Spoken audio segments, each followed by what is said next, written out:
सावित्रीबाई फुले पुणे विद्यापीठात लाखो रुपये घेऊन बनावट पदवी प्रमाणपत्र दिले जात असल्याचा आरोप समोर आलाय। वित्त आणि लेखा विभागातील अधिकाऱ्यानं 3 लाख रुपयात बीकॉमची डिग्री देण्याचा व्यवहार केल्याचा आरोप एका रिक्षा चालकाने केलाय।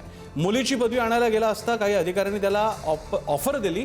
संशय आल्यानं या रिक्षा चालकांनी कुलगुरूंकडे लेखी तक्रार दाखल केली असून विद्यापीठाने या संबंधात अधिकाऱ्याविरोधात खात्याअंतर्गत चौकशी सुरू केली आहे। या प्रकरणात दोषी आढळल्यास फौजदारी गुन्हा दाखल करण्याचे संकेत प्रशासनाने दिले आहेत।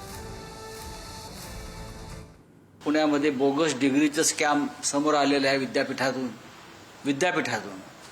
मार्कशीटचा घोटाळा समोर आला आहे।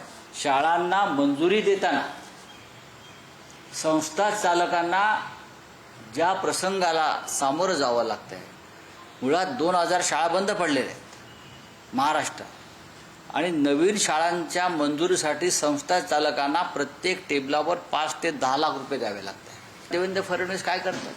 काय करतायत काय? जंत्रमंतरला आंदोलन झालं की शिव्या घाला, आम्ही काय टीका केली का, आम्हाला वेडवाकडं बोला। अहो तुम्ही काय करताय? ज्ञानेश्वर सौतमल आपल्याला अधिक माहिती देत आहेत। ज्ञानेश्वर, काय प्रकार आहे हा बोगस डिग्रीचा?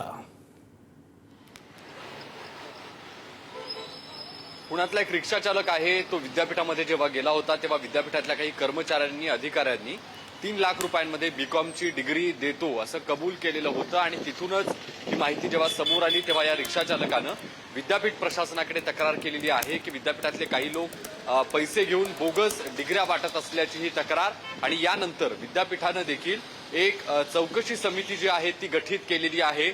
या चौकशी समितीत या सगळ्या आरोपांनंतर, तपासणीनंतर, चौकशीनंतर काय माहिती समोर येते, खरंच अशा पद्धतीनं काही रॅकेट विद्यापीठामध्ये सुरू होतं का याची सगळी तपासात माहिती समोर येईल। त्यात जी माहिती समोर येईल त्यानुसार फौजदारी कारवाई करण्याचे संकेत देखील विद्यापीठानं दिलेले आहेत। बघावं लागणार आहे जी ही सत्यशोधक समिती विद्यापीठानं गठीत केलेली आहे, या सगळ्या चौकशी समितीत नेमकी बोगस डिग्रीच्या संदर्भातली काय तपशीलवार माहिती समोर येते।